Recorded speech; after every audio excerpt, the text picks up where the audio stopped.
नमस्कार, मैं हूं आपके साथ मयंक। आज 25 तारीख है। देखिए, इस वक्त की बेहद अहम खबर रूस की तरफ से अब इजराइल को लेकर दी गई है बड़ी चेतावनी। और रूस ने ग्रेटर इजराइल का जो विचारधारा है, जो कॉन्सेप्ट है, उसको पूरे मुस्लिम देशों के लिए ही नहीं बल्कि पूरे मिडिल ईस्ट के लिए खतरनाक बताया है। और सीधा सीधा जो है, इसे वार्निंग माना जा रहा है इजराइल के लिए और इसके साथ ही मुस्लिम देशों के लिए एक बड़ी नसीहत की तौर पर देखा जा रहा है कि कैसे ग्रेटर इजराइल का कॉन्सेप्ट पूरे मिडिल ईस्ट को तबाह कर सकता है। देखिए, इस वक्त की सबसे बड़ी खबर जिस तरह से ईरान ने जंग में अमेरिका और इजराइल को हराया है, उसके बाद पूरे मिडिल ईस्ट में शक्ति के समीकरण बदल गए हैं। और अब जितने मुस्लिम देश हैं, इस्लामिक देश हैं, इनका नया बॉस बनकर उभरा है ईरान, बड़ा भाई बनकर उभर रहा है ईरान। देखिए, हम आपको बताएंगे कैसे इस्लामिक देश जो हैं वो अब इस बात को स्वीकार कर चुके हैं कि मिडिल ईस्ट में अब ईरान सबसे शक्तिशाली देश होगा। और अगर उनकी रक्षा कोई कर सकता है तो वो ईरान कर सकता है, अमेरिका नहीं। देखिए, अजरबैजान में ओआईसी यानी ऑर्गेनाइजेशन ऑफ इस्लामिक कोऑपरेशन की बैठक हो रही है। इसमें 57 मुस्लिम देशों के प्रतिनिधि शामिल हैं। इसमें ईरान ने भी हिस्सा लिया। ईरान के संसद के स्पीकर गलीबाफ साहब अजरबैजान पहुंचे और वहां पर उन्होंने 57 मुस्लिम देशों के सामने ईरान की बात रखी है और बड़ी बेबाकी से बात रखी। जो बातें उन्होंने कही और उसे सुनने के बाद, उसे देखने के बाद ये बात साफ हो चुकी है कि मिडिल ईस्ट में अब वही फैसले होंगे जो ईरान को मंजूर होंगे। देखिए, गलीबाफ साहब ने ओआईसी की बैठक में सबसे बड़ी बात ये कही कि लेबनान में सीज फायर होना सबसे जरूरी है। अगर लेबनान में हमले इजराइल के जारी रहेंगे तो किसी तरह की कोई डील अमेरिका के साथ नहीं की जाएगी।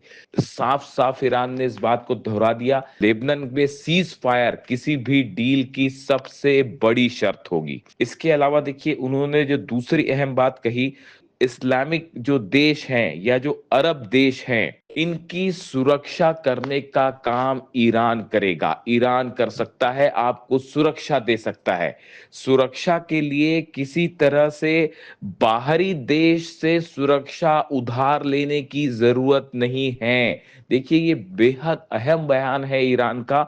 और ईरान का कहने का मतलब ये है कि अरब देशों को अपनी सुरक्षा के लिए डोनाल्ड ट्रंप पर निर्भर रहने की जरूरत नहीं है, अमेरिका पर निर्भर रहने की जरूरत नहीं है, बल्कि ईरान उनकी सुरक्षा के लिए तैयार है।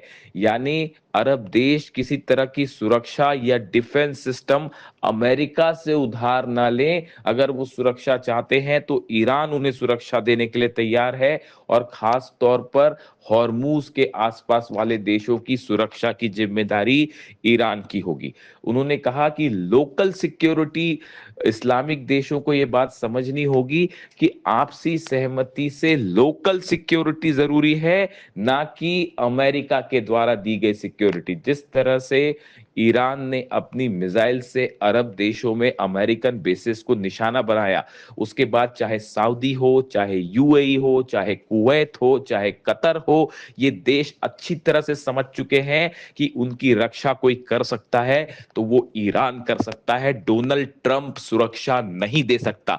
जिस तरह से थार्ड और पेट्रियट की धज्जियां उड़ा दी ईरान ने अपनी फतह मिसाइल से, अपनी खुर्रम शहर मिसाइल से, उसको देखने के बाद पूरा अरब देश, जितने अरब देश हैं, वो ईरान का लोहा मान चुके हैं, ईरान के हौसले देख चुके हैं, ईरान की मिसाइलें देख चुके हैं।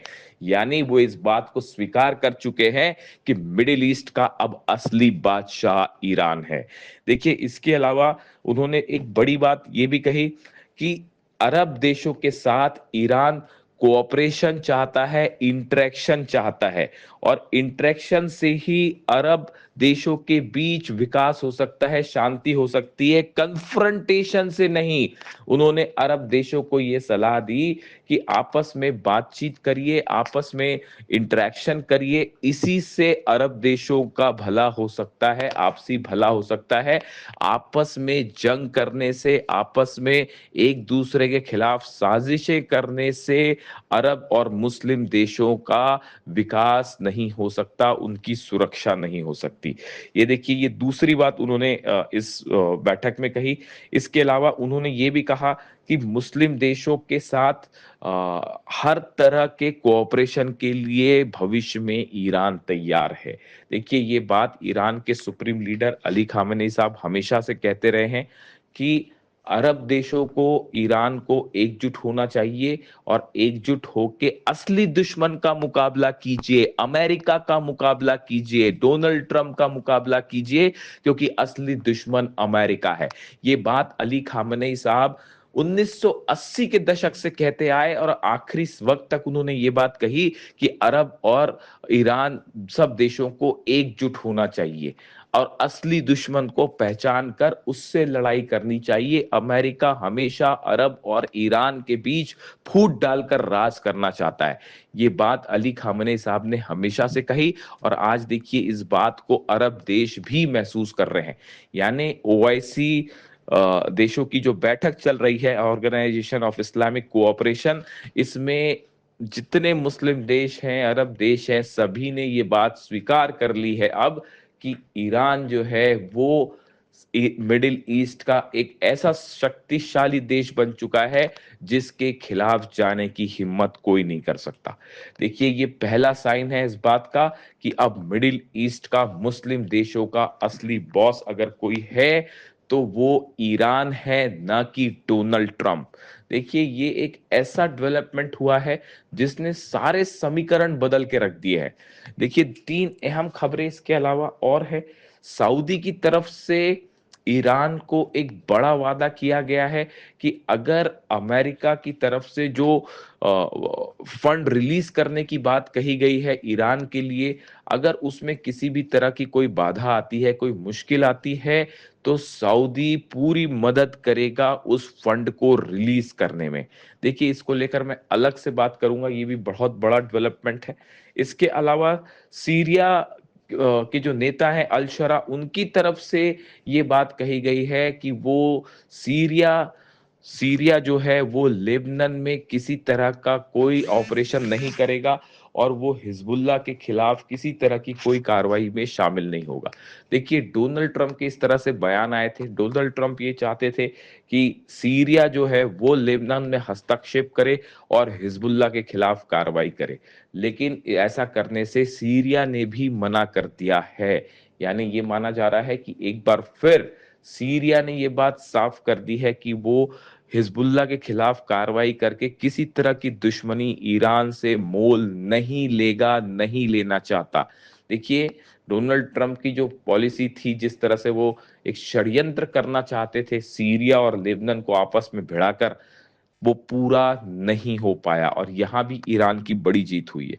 इसके अलावा देखिए आप, ओमान के साथ ईरान की एक बड़ी बैठक हुई है। जिस तरह से ये विवाद चल रहा है अमेरिका और ईरान के बीच कि हॉर्मूज का एडमिनिस्ट्रेशन आगे कैसे होगा, क्या किसी तरह का सर्विस टैक्स ईरान वसूलेगा हॉर्मूज से, इसको लेकर अमेरिका और ईरान की अलग अलग राय है, खास तौर पर डील के मामले में।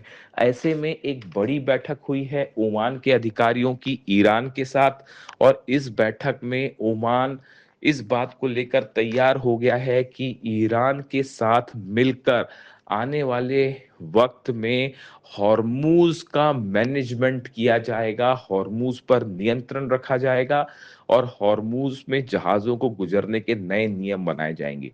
यानी डोनाल्ड ट्रंप की तमाम धमकियां दी गई ओमान को, ओमान की लीडरशिप को, लेकिन ओमान अमेरिका के सामने नहीं झुका और ईरान का के साथ खड़ा हो गया है मजबूती के साथ कि आने वाले समय में कैसे हॉर्मूज पर कंट्रोल रखा जाएगा और नए नियम बनाए जाएंगे। यानी आप देखिए जितने अरब देश हैं वो धीरे धीरे अमेरिका का साथ छोड़ते जा रहे हैं, चाहे सऊदी हो चाहे यूएई हो, हर देश ये समझ रहा है कि अब नया सूरज मिडिल ईस्ट का ईरान है और उगते सूरज को हर कोई सलाम करता है। यही दुनिया की रीत है जो हजारों सालों से चली आई है। अब देखिए मामला ये है जितने अरब देश हैं वो ट्रंप की बातों को स्वीकार करने को राजी नहीं है, चाहे वो अब्राहम अकॉर्ड हो, चाहे वो हॉर्मूज का मामला हो, चाहे वो जंग का मामला हो, चाहे वो अमेरिका के प्लेन्स को अपना एयर स्पेस देने का मामला हो। इन सब मामलों में ईरान भारी पड़ता दिखाई दे रहा है और ये बात साबित कर रही है कि मिडिल ईस्ट का असली किंग अब कोई है तो वो सिर्फ और सिर्फ ईरान है। और मुस्लिम देश इस बात को अब स्वीकार करते दिखाई दे रहे हैं कि मिडिल ईस्ट का नया बॉस, उनका बड़ा भाई अब सिर्फ ईरान है। ये ईरान की जंग के बाद फॉरेन पॉलिसी के लिहाज से, इंटरनेशनल रिलेशंस के लिहाज से अब तक की सबसे बड़ी जीत मानी जा रही है। जो भी अपडेट होगा इससे जुड़ा मैं आप तक पहुंचाऊंगा। कमेंट करके जरूर बताइए आपको वीडियो कैसा लगा।